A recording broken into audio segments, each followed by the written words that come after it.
Sampai fase F Hari. Ya betul ya Pak Hari ya. Pak Thomas, itu kan sampai fase F ya? Iya, ya, fase F. Sampai fase F, Pak, itu kelas 12. Nah, sehingga nanti hari ini dan 12. besok, itu nanti Ibu Bapak bisa mulai nyicil pelan-pelan, wabil khusus untuk tim kurikulum terutama, walaupun nanti ya paling enggak masih dapat pendahuluan dikit-dikit lah itu untuk TP dan ATP, yang mapel lain juga gitu sama. Karena gongnya di kurikulum di pertemuan kita selama sekian hari ini ya di hari ini dan besok. Buat TP dan ATP lalu membuat modul ajar. Akan terulang 2 kali jadi hari ini dan besok dengan materi yang sama. Sehingga nanti mungkin silakan dibagi di sekolah masing-masing nanti siapa buat apa kan gitu. Karena nanti di diskusi kelompok mungkin masih kita akan bagi ke kelompok yang seperti biasa ya ke berdasarkan mapel. Nah, paling tidak untuk hari ini ya, untuk TP, ATP, dan modul ajar saya ingin lihat minimal ada 2 nanti kalau bisa, ada dari yang kejuruan dan non-kejuruan. Yang non-kejuruan itu bisa, apapun bisa ya, IPAS bisa, Bahasa Indonesia bisa, Matematika bisa. Nanti coba kita lihat, lalu kita tarik, kita cari-cari, kira-kira dia bisa terhubung dengan kejuruan itu dengan cara apa, atau dengan ya bagaimana, materi apa kan. Itu Ibu Bapak sekalian pengantar hari ini, dan ini juga cukup panjang ya nanti sampai jam 12:30, tapi saya tidak akan terus-terusan. Nanti Ibu Bapak lebih banyak menyelesaikan ini aja Pak.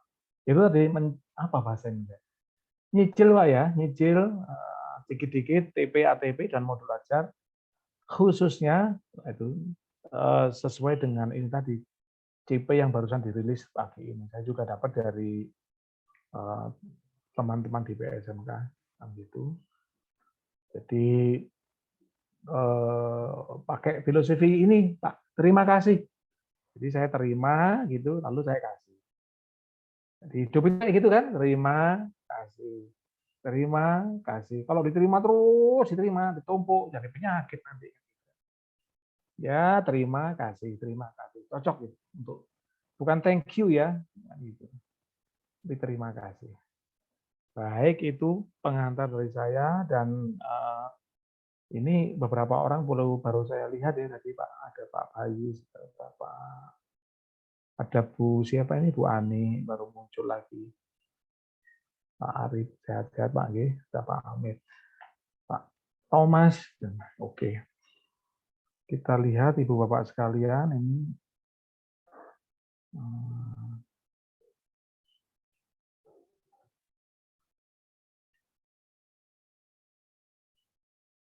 Ya.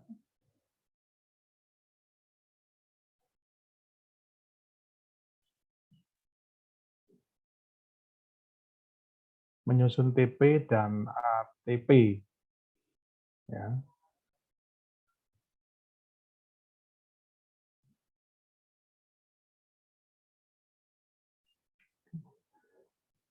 Untuk yang awal-awal perkenalan, terus kesepakatan kelas, apa segala macam saya wati Ibu Bapak sekalian. Nggak terlalu, saya langsung ke sini aja dulu. Sejak tahun 2021 yang lalu, tahun ajaran ini ya, 2021-2022 dan 2022, Kementerian mulai mengimplementasikan kurikulum Merdeka secara terbatas di sekolah penggerak. Tapi kalau untuk Jawa Timur khususnya kayaknya sudah Jawa Timur dan Jawa Tengah itu pokoknya semua harus ikut kurikulum Merdeka. Baik itu sekolah PK maupun non-PK. Jawa Timur dan Jawa Tengah. Mari kita lihat beberapa prinsip dan pendekatan yang digunakan pada kurikulum ini. Nah, ini kemarin juga sudah. Jadi kerangka dasar kurikulum ditetapkan oleh pemerintah pusat. Jadi kemarin juga sudah kita bahas, jadi mulai tujuan, sampai capaian pembelajaran ini disediakan oleh pemerintah pusat. Untuk visi misi, konteks dan kebijakan itu dibuat oleh satuan pendidikan masing-masing. Lah ini Pak. Untuk memahami kaitan dan posisi CP, TP, dan ATP dalam kurikulum operasional atau KOS, mari kita lihat lebih dulu konsep backward design. Dengan demikian harapannya satuan pendidikan dapat merumuskan TP dan ATP mandiri sesuai dengan karakteristik dan situasi masing-masing. Jadi ada KOS, ini ya ada KOS. Dari KOS itu turun menjadi TP dan ATP. TP merupakan jabaran kompetensi yang dicapai peserta didik dalam satu atau lebih kegiatan pembelajaran. Lalu ATP, rangkaian pembelajaran yang tersusun secara sistematis dan logis. Menurut urutan pembelajaran sejak awal hingga akhir satu fase ya. Dari dua ini, dari TP dan ATP nanti akan muncul modul ajar. Forward design maju itu lebih fokus, itu asalnya begini, lebih fokus pada pengajaran daripada pembelajaran itu sendiri. Jadi aktivitas belajarnya apa, ujian, baru tujuan pembelajaran. Bisa menjadi miskonsepsi bahwa belajar adalah aktivitas, padahal pembelajaran sejatinya merupakan pertimbangan yang cermat terhadap makna dari aktivitas itu sendiri. Makanya sekarang dibalik, Pak. Tujuannya apa dulu? Pendekatan yang lebih disengaja dan terencana untuk mencapai hasil yang diinginkan lebih efektif. Kan gitu. Kalau saya kasih contoh aja, kalau misalnya ini pelajaran olahraga yang paling enak buat contoh. Ada pelajaran voli, misalnya passing bawah, gitu. Ya sudah, nanti tujuan pembelajarannya siswa bisa memahami passing bawah. Lalu ujiannya ya passing bawah dengan cara begini, passing bawah di bawah lutut, di samping kan gitu ya. Satu lagi passing bawah dilempar ke belakang. Setelah ketemu ujiannya seperti itu, baru terbentuklah aktivitas belajarnya. Itu Ibu Bapak sekalian. Jadi tujuannya dulu. Kalau anak-anak itu pengen tujuannya seperti kemarin saya sampaikan, kalau di matematika anak bisa menghitung volume tabung, ya nanti ujiannya mereka diminta menghitung volume tabung, dikasih gambar tabung, diketahui ini R-nya berapa, T-nya berapa, atau dibalik, diketahui volumenya sekian, diketahui jari-jarinya sekian, lalu tingginya berapa. Nah, setelah tahu bahwa ujiannya akan seperti itu, baru aktivitas belajarnya ketahuan. Karena pakai konstruktivis, salah satunya ya seperti yang saya contohkan kemarin. Jadi teman-teman guru matematika yang belum familiar pakai jangka sorong, nanti belajar aja ke teman-teman kejuruan untuk belajar cara menggunakan jangka sorong. Cukup sekedar tahu bagaimana menggunakan dan membaca. Sehingga nanti di aktivitas belajar, anak-anak itu biar kaget itu, anak listrik, anak multimedia, anak mana-mana, biar, oh ternyata guru matematika udah bisa ya pakai jangka sorong. Dan matematika menjadi kontekstual, dekat dengan kehidupan mereka sehari-hari.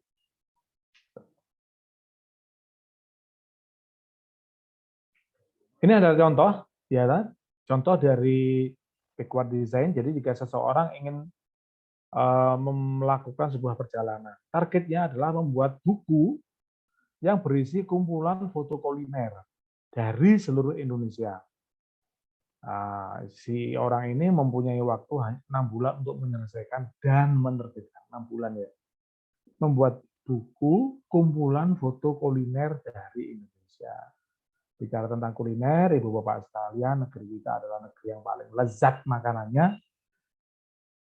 tapi juga paling kurang sehat. Ada santan, ada jeroan, ada lemak, ada segala macam. Contohnya, tahapannya satu, identifikasi, hasilnya apa, lalu menentukan bukti dan asesmen, dan yang ketiga, merencanakan tahapan kegiatan pembelajaran. Jadi identifikasinya foto kuliner, masakan Indonesia. Buktinya kayak apa, kan gitu ya. Lalu terakhir, tahapan untuk menyusun foto-foto itu nanti seperti apa. Identifikasi hasil yang diinginkan untuk identifikasi hasil yang diinginkan bisa dimulai dengan pertanyaan reflektif ya. Satu, apa yang perlu didengar, dibaca, dilihat, dijelajahi, atau ditemukan. Jelas ini literasi kan. Sejauh apa hal ini akan disampaikan atau diceritakan. Lalu yang ketiga, apa hal spesifik yang akan dapat membantu mengidentifikasi tujuan. Dari pertanyaan reflektif ini nanti akan memperoleh ini bantuan, yaitu bahwa tujuan yang konkret dan spesifik. Lalu menentukan konten terbaik, sehingga kita mampu mengidentifikasi hasil yang diinginkan. Jadi itu tadi yang pertama, apa yang akan perlu ditemukan. Oh, yang diperhitungkan adalah kuliner. Sejauh mana penceritaannya, kayak apa nanti yang akan dibahas di kumpulan buku kuliner itu. Hal spesifik untuk mengidentifikasi tujuan. Apa tujuan akhirnya? Oh, ternyata tujuannya mengenalkan kuliner Indonesia. Nah, ini contohnya. Analoginya sebagai berikut dengan backward design ya. Ini adalah masih tahap 1, identifikasi hasil yang diinginkan masih di tahap 1. Hasil akhirnya setelah menjawab pertanyaan reflektif tadi itu membuat buku kumpulan foto kuliner dari seluruh Indonesia. Sehingga kalau ada tulisan seperti ini, ada hasil seperti ini, muncul lagi identifikasi yang lebih detail. Kalau dia buku, berapa halaman, ada resep atau hanya cuma foto aja. Jenis buku foto seperti apa? Apakah seperti foto album atau yang kecil-kecil itu atau bagaimana? Kulinernya ini apa aja? Apakah makanan berat, jajanan atau termasuk minuman? Kalau dari seluruh Indonesia, berapa kota yang bisa dianggap representasi dari masakan Indonesia? Mie Aceh, Bika Ambon Medan, pepek Palembang, soto Betawi, apalagi Jawa Timur rawon, rujak, gudeg Jogja dan seterusnya dan seterusnya. Ada coto Makassar mungkin gitu ya. Teman-teman di Indonesia Timur itu mungkin ada papeda yang ada mulai dari Makassar sampai ke Papua itu ya Ibu Bapak sekalian. Kalau dari seluruh Indonesia kira-kira berapa kota yang bisa dianggap mewakili? Ternyata analogi perjalanannya adalah sebagai berikut. Buku diputuskan berisi maksimum 7 halaman. Tanpa resep, hanya cerita definisi singkat. Jadi rawon adalah, papeda adalah, tempe itu apa gitu ya. Kuliner yang dimaksud itu meliputi makanan berat, ya jajanan, cemil, itu dan minuman. Wedang jahe, wedang poka, gitu. Dari seluruh Indonesia diambil dari 20 kota di Pulau Besar. Nah, langkah berikutnya membuat daftar kota-kota tujuan dan jenis kuliner. Ini analogi di backward design ya, masih contoh. Lalu membuat deadline dan alur perjalanan supaya kegiatannya efektif dan efisien. Nah, kaitannya dengan kurikulum yang menggunakan backward design ini, maka dalam kurikulum Merdeka yang kita pelajari dan kita amalkan nanti, tujuan akhirnya adalah profil pelajar Pancasila. Tujuan akhir ini kemudian diturunkan menjadi kalimat CP yang dibagi ke dalam beberapa fase. Lalu didetailkan menjadi TP, tujuan pembelajaran, dan ATP sebelum masuk ke proses perancangan. Nah ini contohnya. Jadi kalau kita lihat profil pelajar Pancasila ini ada 6, beriman bertakwa ini ada sekian, akhlak beragama, ya betul, akhlak pribadi sebagai individu, akhlak kepada sesama manusia, hablum minanas. Kayaknya kita di Indonesia ini kayaknya hablum minasnya juga mulai kurang ya. Orang main serobot di jalanan, orang main buang sampah sembarangan, dan seterusnya dan seterusnya. Lalu mandiri, bernalar kritis, memperoleh dan memproses informasi dan gagasan. Nanti tugas kita para guru adalah mengasah ini Pak, anak-anak itu. Kreatif, gotong royong, dan berkebinekaan global. Berkebinekaan global. Ini kayaknya Pak, Bu, profil pelajar Pancasila, breakdown 6 unsur ini adalah hasil godokan di BPIP ya, kita tinggal pakai saja. Tahap 1 backward design. Keinginan pelaku membuat buku dalam analogi perjalanan tadi ibaratnya adalah rumusan CP. Ternyata ada banyak hal yang perlu dipahami sekaligus diidentifikasi dalam sebuah kalimat CP. Setelah tujuan membuat buku, ya buku kulit diidentifikasi secara lebih detail, pelaku perjalanan dapat membuat daftar kota tujuan dan kuliner yang akan didokumentasikan. Itulah TP, tujuan pembelajaran. Lalu serta deadline dan rencana perjalanannya, itulah ATP. Demikian pula dengan Bapak Ibu Guru, pemahaman dan identifikasi yang tepat atas sebuah TP akan sangat membantu proses perumusan kalimat TP dan merangkai TP menjadi ATP. Ingat, karena ini TP dan ATP dibuat di satuan pendidikan, maka nanti ketika men-breakdown dari TP dan ATP itu, kembali sesuaikan dengan karakteristik sekolah. Kan gitu ya. Misalnya tadi TP-nya daftar kota tujuan dan kuliner. Ternyata duitnya cuma sedikit, untuk melakukan survei. Ya sudah, mungkin di kota-kota besar aja, nggak sampai ke pelosok-pelosok. Begitu juga TP di sekolah-sekolah mungkin yang ternyata pada pelajaran tertentu di kejuruan ini terbatas, sarprasnya terbatas. Ya TP-nya dibuat sedemikian rupa menyesuaikan dengan sarana dan prasarana yang tersedia.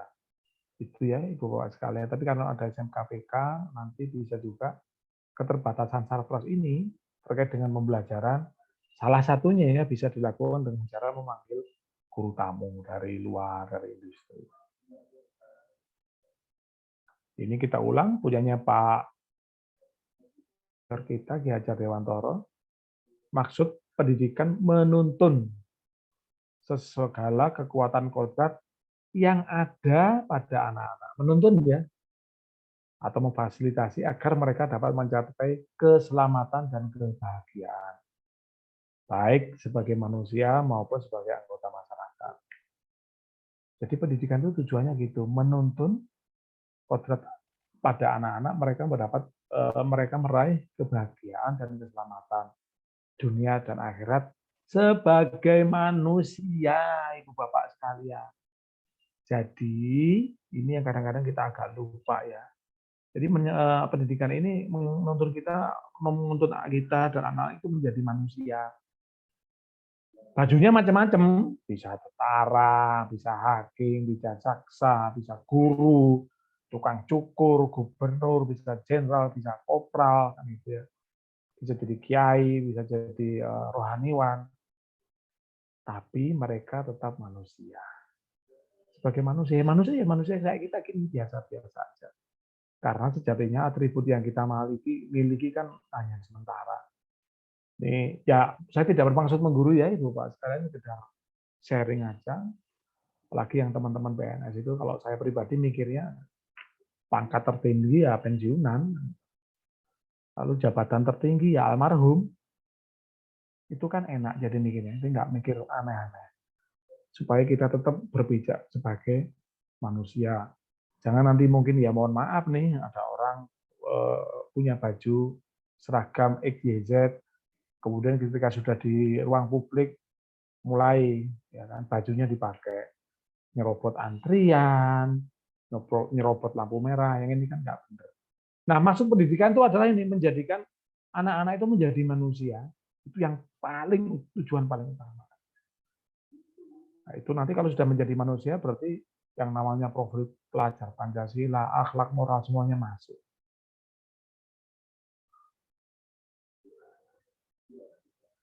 Agar berpihak pada anak dan menuntun mereka pada kodratnya, TP harus memperhatikan tahap perkembangan anak. Ya ini yang orang-orang BK tahu ya, pasti tahu ada psikologi perkembangan. Anak-anak di fase D, usia SMP, masa puber, biasanya karakternya bla bla bla. Maka nanti TP-nya harus disesuaikan kan gitu. Lalu anak di fase E, SMK kelas 10 itu ibu-ibu, bapak-bapak mesti sadar ya, anak-anak yang di fase E atau kelas 10 yang kita bina selama ini, kita harus berpikir bahwa mereka itu SMP, Pak. Dengan alasan satu online, banyak belajar online, yang kedua alam kejuruan itu perlu adaptasi. Jadi kalau mereka di kelas 10 masih berbau-bau SMP gitu, ya biarkan saja. Karena memang mereka belum terbentuk. Nanti kalau di kelas 11, ya mereka sudah harus membentuk alam, nafas, roh, kejuruan dalam jiwa mereka. Ya. Kodrat tahap tumbuh kembang ada wiraga di 0 sampai ini 9-16. Ini teori punyanya Pak Ki Hajar Dewantoro ya, ada wiraga. Raga indera imajinasi bermain. Belajar eksplorasi pengalaman rasa pikir. Bermain Pak. Jadi kalau menurut teori orang barat, mohon saya dikoreksi ya, itu anak-anak 0 sampai 13 itu fase bermain. Jadi ibu-ibu, bapak-bapak yang punya anak masih di sekolah dasar, seyogyanya. Jangan dileskan, Pak. Bu, jangan dileskan. Pulang sekolah dia bal-balan, layangan. Tapi sekarang susah ya, anak-anak pulang sekolah main HP sih.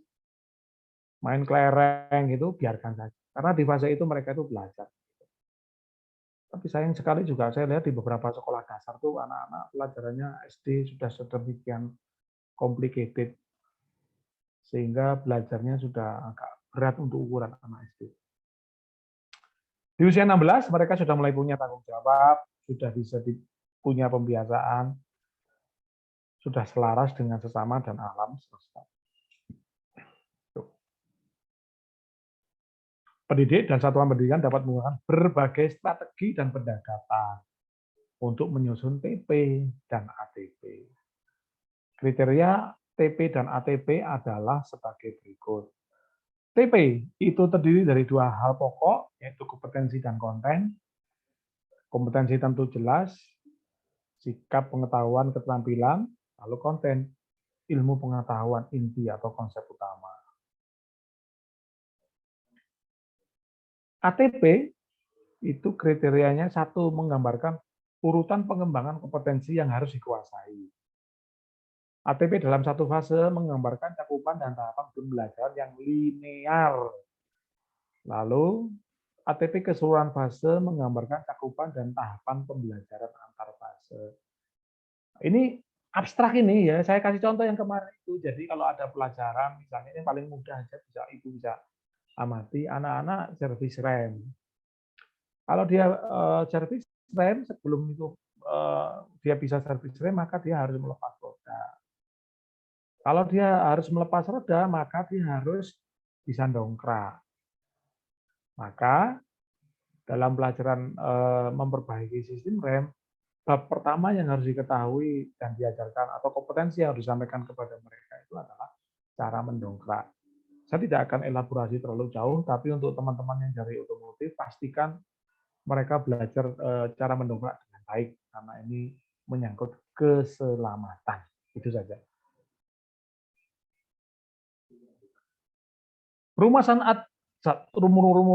Merumuskan TP dan ATP. Ya kan? Yang satu rumusan TP mengacu pada kompetensi dan konten. Jadi TP itu di breakdown dari kompetensi dan konten pada CP. Rumusan TP dapat mengambil referensi dari berbagai sumber. Catatan pentingnya, kepala sekolah atau guru yang membuat itu ya, mampu memahami kalimat tersebut. Jangan sampai nanti TP-nya abstrak. Lalu identifikasilah dimensi profil pelajar Pancasila yang dapat terkait dengan kompetisi yang ingin dicapai. Jadi kalau kalau di pelajaran servis rem tadi profil pelajar Pancasilanya apa ya? Oh, profil pelajar Pancasila ya taat dengan SOP, dicari taat SOP itu apa? Apakah mandiri, berpikir kreatif, atau gotong royong, atau beriman dan bertakwa karena dia bagian dari jujur ya, jujur gitu misalnya. Contoh. Ini berlatih bidang studi PPKN Pada akhir fase E, peserta didik dapat mengidentifikasi satu, mengidentifikasi bla bla bla, serta memahami makna dan nilai bla bla bla, dan mengidentifikasi perlunya bla bla bla, serta mengkaji makna dan manfaat itu bla bla bla. Ini ada sekian kata kuncinya. Saya tidak baca semua ya Ibu Bapak sekalian.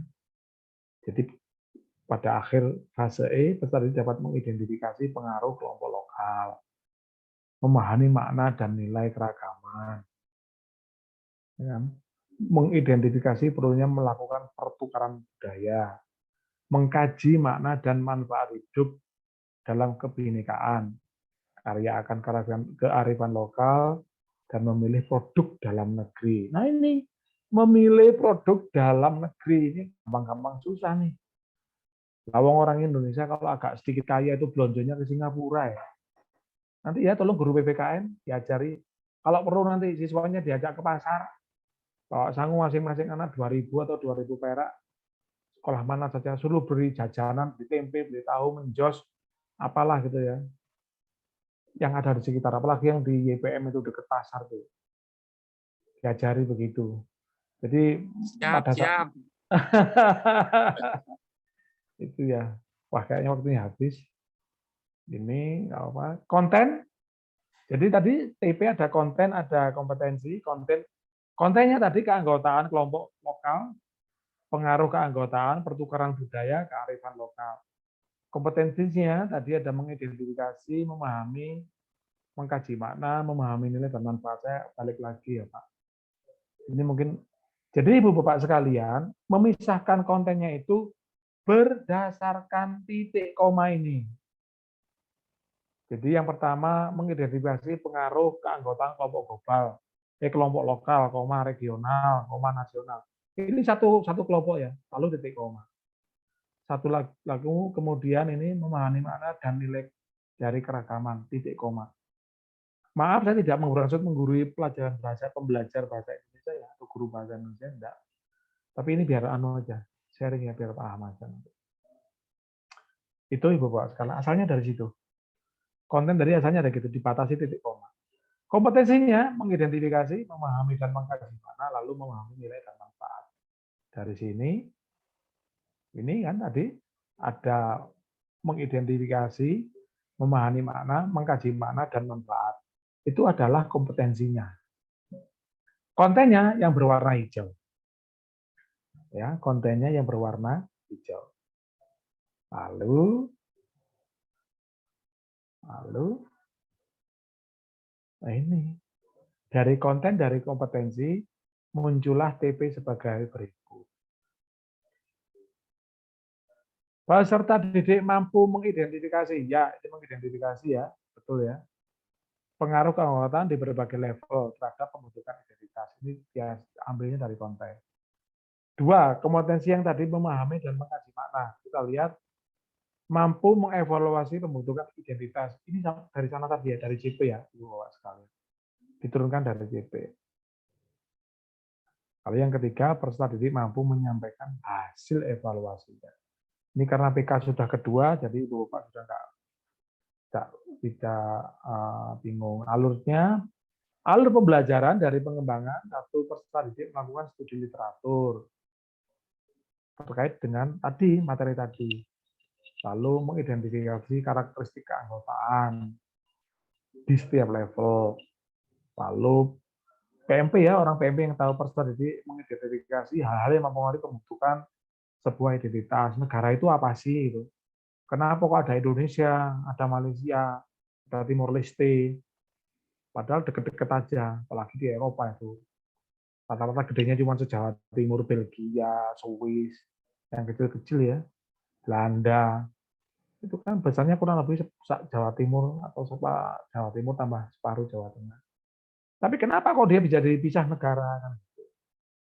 Lalu peserta didik menganalisis dan mengevaluasi kaitan antara karakteristik keanggotaan dengan proses pembentukan. Ini contoh ya.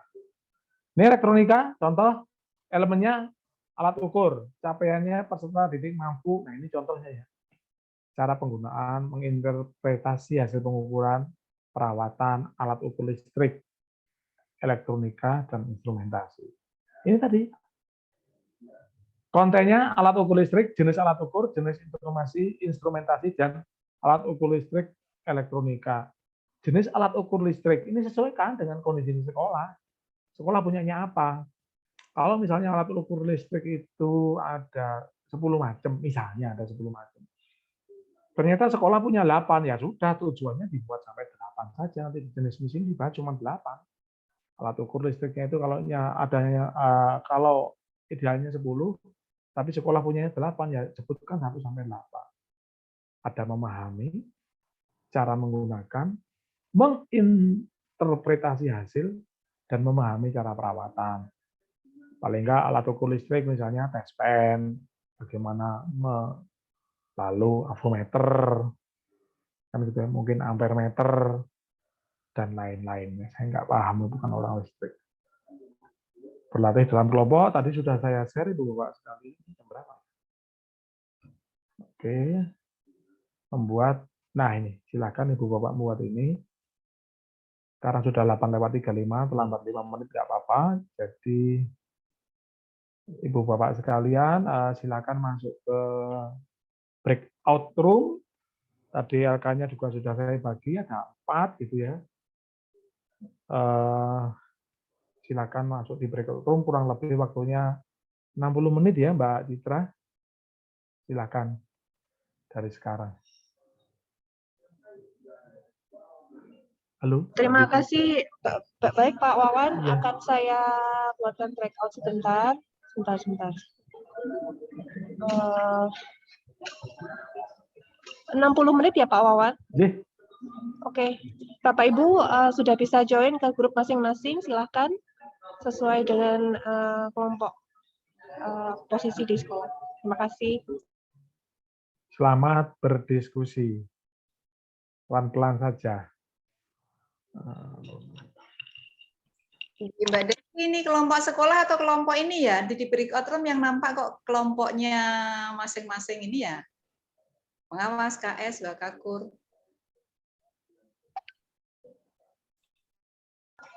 Halo, Mbak Gimana Desi. Bu? Gimana Bu? Kelompoknya ini yang ada kok kelompok pengawas, KS, itu bukan kelompok sekolah ya? Iya, kelompok sesuai dengan itu. Apa? Ya pengawas, kepala sekolah, waka gitu. Iya Pak Wawan. Atau sekolah sesuai sekolah? Iya. Pak Wawan. Pak Wawan.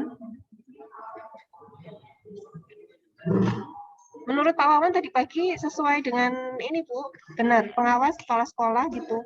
Oh yes, posisi ya. Di sekolah. Yes, terima kasih.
Selamat datang kembali di ruang utama.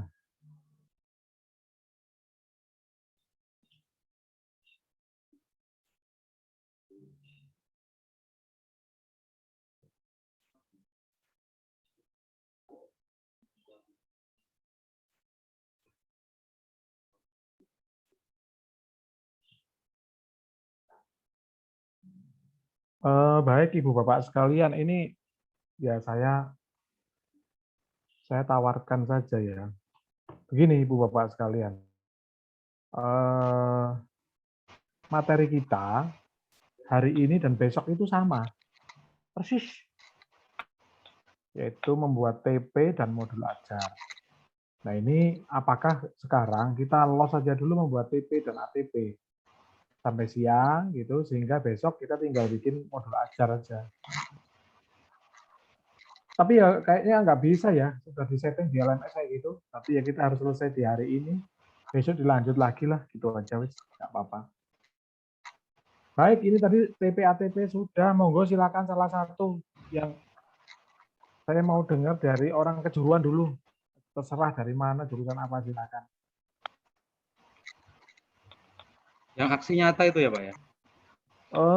Contoh TP ATP, contoh aja, contoh. Oh contoh. Ya, contoh, bentar. Tadi kelompok kami itu Pak membahasnya masalah apa aksi nyatanya. Oh enggak, ini kan ada demonstrasi tindak lanjut. Sebentar Pak, hari ini kita membahas.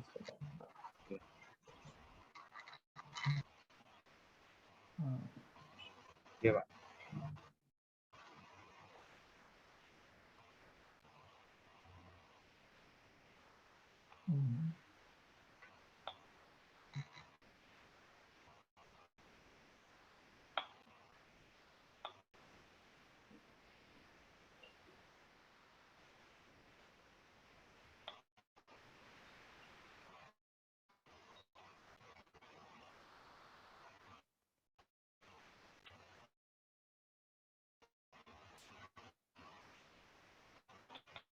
Nah ini Pak yang eksplorasi konsep ini Pak.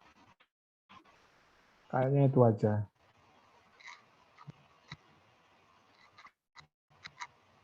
Jadi LK eksplorasi konsep itu kayaknya, dan kita satunya lagi.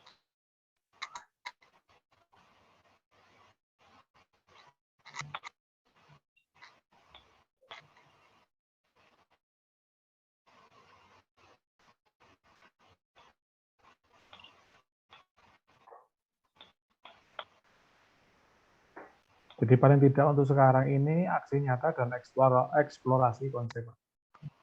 Ibu Bapak sekalian. Silakan ini kelompok mana yang terserah lah jurusan apa saja. Jadi ada dua itu. Aksi nyata dan eksplorasi konsep. Silahkan Pak, Bu. Mana yang mau duluan?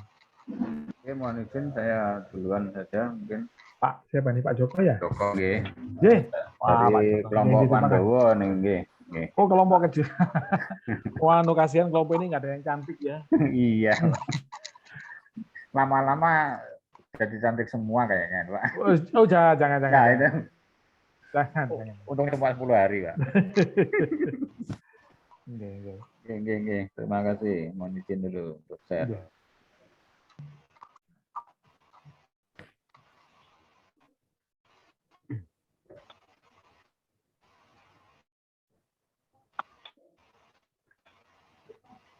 Ya, untuk kali ini saya akan membawakan lembar eksplorasi konsep, identifikasi CP dan rumusan TP. Untuk bidang studinya teknik instalasi tenaga listrik. Untuk fasenya fase F yang lagi hangat ini. Baru turun di kelas 11. Kalimat CP-nya, pada akhir fase F, peserta didik mampu menerapkan standar dan peraturan dalam pekerjaan instalasi tenaga listrik yang meliputi teknik dan patuh pada peraturan K2, keselamatan ketenagalistrikan, dan K3, keselamatan dan kesehatan kerja.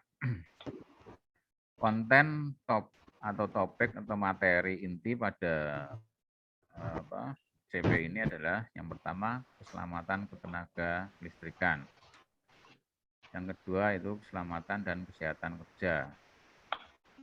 Untuk kompetensinya, yang pertama mengidentifikasi, yang kedua memahami, yang ketiga menganalisis, yang keempat menerapkan. Terus rumusan kalimat TP dari hasil analisa CP di atas. Yang pertama, peserta didik. Apa ini sekarang peserta didik atau murid, Pak? Ya, di sekolah-sekolah di pinggir jalan tulisannya gimana? PPDB ya? Nggih. Ya sudah pakai itu aja. Nggih. Mau siswa, mau murid, peserta didik amat, nggak apa-apa. Soalnya di kegiatan ini kan sering disebutkan murid lagi gitu loh, Pak. Nggak apa-apa, sudah. Sama seperti ini ya. Sama seperti ini, pembelajaran. Terus terang saya nggak bisa membedakan, saya lebih senang ngomongnya pembelajaran. Karena ada pembunuhan, pembantaian. Kan gitu. Sehingga saya analoginya pembelajaran ya sama, bukan. Itu bayangan saya. Monggo Pak, lanjut. Oke, lanjut. Peserta didik mampu mengidentifikasi potensi bahaya dalam pekerjaan ketenagalistrikan. Yang kedua, peserta didik memahami standar dan peraturan demi keselamatan dalam pekerjaan ketenagalistrikan. Yang ketiga, peserta didik mampu menganalisis teknis dan prosedur dalam pencegahan kecelakaan dalam pekerjaan ketenagalistrikan. Yang keempat, peserta didik mampu menerapkan K2 dan K3 dalam setiap pekerjaan. Cukup satu ini atau lanjut? Bentar Pak, kita lihat dulu ini. Kita lihat. CP-nya menerapkan standar dan peraturan. Ya, standar dan peraturan dalam pekerjaan instalasi listrik. yang mengikuti teknis dan prosedur kerja. Oke. Kemudian tata patuh pada K2 dan K3. Oke, ya betul Pak. Tapi ini apa namanya? Di konten, Kontennya apa oke. Pak? Kita lihat ini kontennya apa? Oke, baru yang ini untuk standar dan peraturannya harusnya tambahkan standar peraturan dulu ya Pak. Nah itu standar, ya kan? Kayaknya gitu. Karena dia karena ada menerapkan standar. Ya.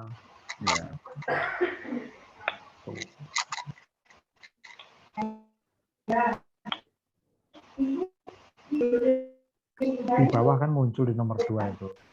Iya Pak.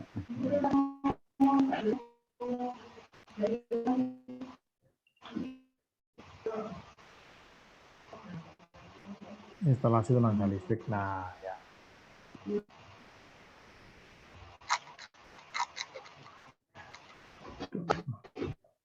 Dua. Teknis dan prosedur kerja duanya gini.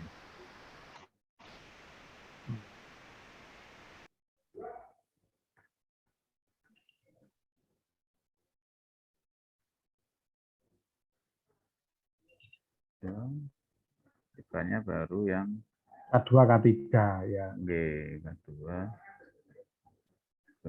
Kan G.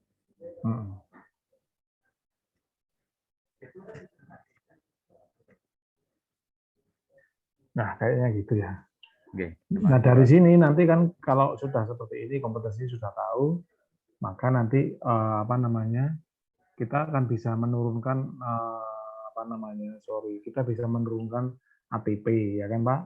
G. ATP-nya udah kebayang nih Pak? Belum ya? G. Jadi, Yang pertama nanti gini berarti. Nah, ini diselesaikan dulu aja Pak. Jadi yang ini diselesaikan dulu.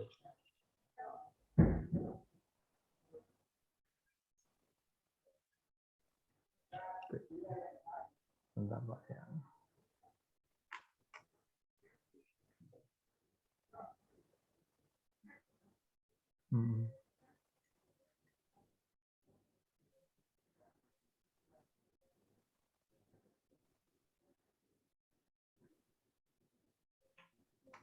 Udah ya Pak. Lalu bawahnya, oh cuma satu ya. Oh ya. Dua.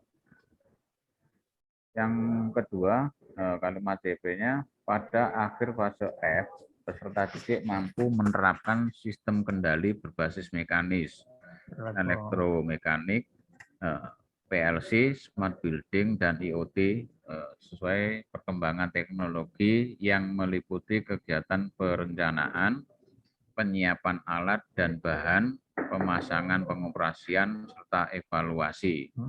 Karena ya betul Pak, sudah dijelaskan. Oke, sistem kendali berbasis mekanis, sistem kendali berbasis elektromekanis, PLC, smart building, IoT. Kompetensinya merencanakan pekerjaan, mempersiapkan pekerjaan, melaksanakan pekerjaan, menguji coba pekerjaan, dan melaporkan pekerjaan. Untuk rumusan TP-nya, peserta didik mampu merencanakan, mempersiapkan, dan melaksanakan rangkaian sistem kendali berbasis mekanis, serta menguji coba hasil rangkaian dan melaporkan pekerjaannya. Yang kedua, peserta didik mampu merencanakan, mempersiapkan, dan melaksanakan rangkaian sistem kendali elektromekanis, serta menguji coba hasil rangkaian dan melaporkan pekerjaannya. Yang ketiga, sama kontennya saja yang ya. Oke, berikut Pak Wawan mungkin ada koreksi. Oke, silakan ada yang ingin berbagi atau apa namanya, silakan dari sekarang yang tampil dari jurusan lain, monggo. Oke, terima kasih. Kelompok lain. Mungkin saya Pak. Apa ini? Dari jurusan apa nih Pak? Oh bukan ya. Oh saya. Pak Hari ya, monggo Pak. Iya, mungkin dari jurusan dulu aja lah. Nanti saya akan terakhir aja.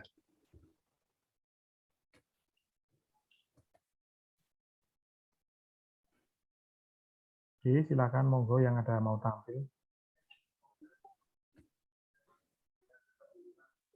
Yang non kejuruan mungkin silakan.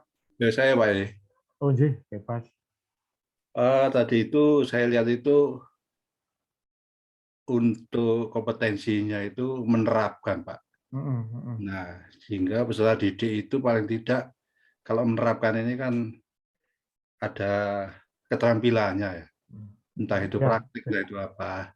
Sehingga tujuannya itu paling nggak ada di situ, Pak. Mungkin gitu saja, Pak, dari saya. Oke, ya. Terima kasih, Pak Hari. Ada yang minta file baru. Masukan dari Pak Hari. Terima kasih. Mungkin ada lagi yang mau tampil nih. Masih ada waktu. Jurusan lain. Nggak apa-apa. Ya, kita kita belajar bareng-bareng, kita preteli bareng-bareng. Dari kalimat CP itu kita breakdown menjadi TP. Gitu. Halo? Silakan. Yang apalah matematika mungkin atau apa gitu ya, silakan. Monggo. Yang non kejuruan bahasa lagi ya di sini saya nggak hafal. Itu BK boleh. Apalagi BK bahasa Indonesia, IPAS boleh.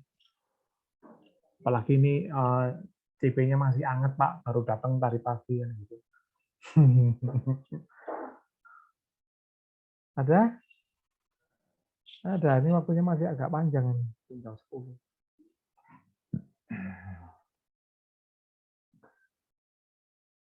Atau saya cek dulu sebentar.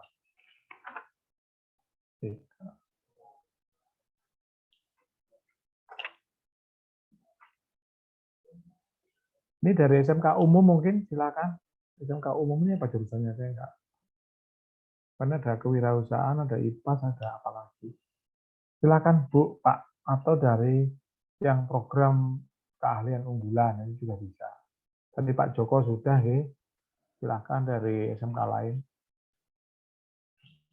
Dari Malang juga boleh. Muhammadiyah 1. Ini masih eksplorasi konsep ya Pak? Enggak. Kalau kamu mau eksplorasi konsep boleh. Kan ada kedua nih. Ya, ada dua ya. Satu tadi Ya, TP, ada. yang satu Ya. TP, satunya lagi eksplorasi konsep. Ya, silakan. Monggo. Ini aksi nyata, Pak. Oh, aksi nyata. Oh ya, aksi nyata. Eksplorasi konsep besok aja. Aksi nyata aja dulu. Coba ya, Pak ya. Nah, eksplorasi konsepnya kan ada dua tuh. 1 dan 2 biar besok aja. Ya. Ini mohon izin menyampaikan hasil diskusi, Pak. Untuk aksi nyata. Jadi kita kan untuk membuat rencana kerja dalam menyusun TP dan ATP. Berdasarkan lembar kerja ini, maka kita tadi berdasarkan hasil diskusi, kegiatan yang pertama kita adalah menganalisis capaian pembelajaran, meliputi materi, dan yang kedua kompetensi. Kompetensinya ada pengetahuan, keterampilan, dan sikap. Kemudian fungsi atau peran yang terlibat ini adalah antara lain kepala sekolah, Wakaftur, Kakomli, dan tim pengembang sekolah. Untuk waktu pelaksanaan ini sekitar minggu kedua bulan Juni. Minggu kedua sudah lewat berarti ya? Sekarang minggu keberapa ya? Oh sekarang berarti ya? Juni ya, betul ya? Bukan Juli ya? Iya. Juni, oke. Iya, Pak. Berarti sekarang nih. Kemudian, ya, yang kegiatan kedua, ini mengidentifikasi kompetensi di akhir fase. Fasenya kan tadi macam-macam, ada yang E, ada yang F. Ya. Dan kompetensi sebelumnya yang perlu dikuasai oleh peserta didik. Ini fungsi dan peran yang terlibat tetap sama. Kemudian yang ketiga, menganalisis setiap elemen atau sub-elemen profil pelajar Pancasila, antara lain beriman dan bertakwa kepada Tuhan Yang Maha Esa, serta berakhlak mulia. Kemudian mandiri, gotong royong, berkebinekaan, bernalar kritis, dan kreatif. Kemudian kegiatan berikutnya, identifikasi kompetensi-kompetensi inti di akhir fase, merumuskan tujuan dengan mempertimbangkan kompetensi yang akan dicapai, pemahaman bermakna yang akan dipahami, dan variasi keterampilan berpikir apa yang perlu dikuasai siswa untuk mencapai tujuan pembelajaran. Dan menyusun tujuan pembelajaran secara linier, sebagaimana urutan kegiatan pembelajaran yang dilakukan dari hari ke hari. Berikutnya, menentukan lingkup materi dan materi utama setiap TP, di mana setiap TP dapat memiliki lebih dari satu lingkup materi dan materi utama. Langkah terakhir, menentukan jumlah jam pelajaran yang diperlukan. Contoh, untuk TP mencapai suatu kompetensi pengetahuan 120 menit, keterampilan 480, dan sikap 120 menit. Ini tadi rencana, Pak, rencana kerja dalam proses menyusun TP dan ATP. Kemudian berikutnya, atau mungkin sebelum kita ke kegiatan sosialisasi, langkah kerja sosialisasi, mungkin perlu ada yang perlu Pak, ini udah benar, Pak, udah benar. Oh, tapi iya. yang paling berat yang paling bawah nih, menentukan jam ini. Kayaknya kalau nggak tahu ya, kalau orang kurikulum mesti sudah pintar, tapi kalau saya udah nggak mampu. Ini fleksibel sebetulnya, ini tergantung gitu ya? dari TP-nya. Kemudian langkah untuk mensosialisasi proses penyusunan TP-ATP ini, yang pertama, ini kita lakukan komunikasi dengan pengawas, dengan kepala sekolah, dengan wakaf kurikulum, karena mereka yang berfungsi atau berfungsi sebagai pembuat kebijakan. Ini waktu pelaksanaan sekitar minggu pertama bulan Juli. Kemudian yang kedua, membuat proposal kegiatan. Kegiatan ini bisa bermacam-macam, Pak. Salah satunya mungkin in-house training. Kayaknya akan begitu, Pak, ya, IHT yang dipilih. Kemudian mengundang guru sebagai peserta. Kemudian melaksanakan sosialisasi. Dalam hal ini adalah ya proses pembuatan TP-ATP tersebut. Yang terakhir, merefleksi hasil kegiatan. Jadi dari hasil pembuatan penyusunan TP-ATP itu kita refleksikan. Kira-kira seperti itu, Pak. Hasil diskusi dari Kediri, ya? Ini, Pak. Pak Amir dari jurusan apa ini, Pak? Saya elektronika, Pak. Oh, harus lemah ya. Iya. Oke. Terima kasih, Pak Amir. Ya, terima kasih, Pak. Ada lagi. Ini dua orang teknik nih, yang bukan teknik mungkin silakan. Maaf, Pak, ini menambahkan sedikit. Oke, Pak Joko, monggo. Elektronika sekarang tidak hanya harus lemah lagi, Pak. Oh ya, nah ini saya nggak tahu. Otomasi industri itu masuk elektronika, Pak. Padahal di otomasi industri kan banyak menggunakan tegangan 380 volt. Nggak tahu dulu dari listrik kok sekarang jadi elektronika ini. Kalau saya awam ya di bidang ini, Pak, jadi saya harus makmum saja gitu. Tapi kalau memang otomasi masuk ke elektro ya kita ikuti saja kan gitu. Oke, Pak. Oke, ada lagi? Ibu Bapak sekalian? Yang mau tampil satu aja lagi mungkin ada. Nggak apa-apa kalau. Jangan berpikir benar atau salah ya. Pokoknya ono disik. Itu aja dulu. Dari mana? Malang sudah, tapi lewat belum. Sidoarjo belum. Trenggalek. Waduh, Trenggalek lagi ada acara. Jangan diganggu ya, Trenggalek. Lagi ada semacam pertemuan besar di Trenggalek. Silakan Pak Rifki mungkin. Sidoarjo. Monggo kalau mau menyampaikan sesuatu. Boten, Pak, boten. Oh, enggak ya? Oh, enggak. Kalau enggak ya enggak apa-apa. Ada kesempatan. Enggak apa-apa kalau gitu, Mbak Citra. Halo. Halo Mbak Citra, where are you? Gimana, Pak? Ini karena kelihatannya teman-teman agak stuck ya, lihat tugasnya. Jadi apa masih Jadi untuk yang sesi 1 ini ditutup dulu, biar kita punya istirahat 15 menit lah, paling sedikit. 15 menit aja, karena nanti kita kembali lagi jam 15. Baik, berarti ini maaf Pak, di sini ada pemateri, jadi saya kurang bisa dengar. Paham. Enggak, sekarang ditutup dulu aja. Oh, ditutup dulu. Enggak. Ya. Nah. Oke, baik. Baik, Bapak Ibu, terima kasih atas atensinya. Kita tutup dulu sesi 1 ini. Nanti kita akan kembali pada pukul 10.30 ya, Pak? 10.15. Oh, 10.15. Ya, Oke, 10.15 kita akan kembali dengan tema yang kedua. Oke, Bapak Ibu, saya akhiri. Assalamualaikum warahmatullahi wabarakatuh. Keluar dulu ya, Bapak sekalian. Istirahat dulu sebentar.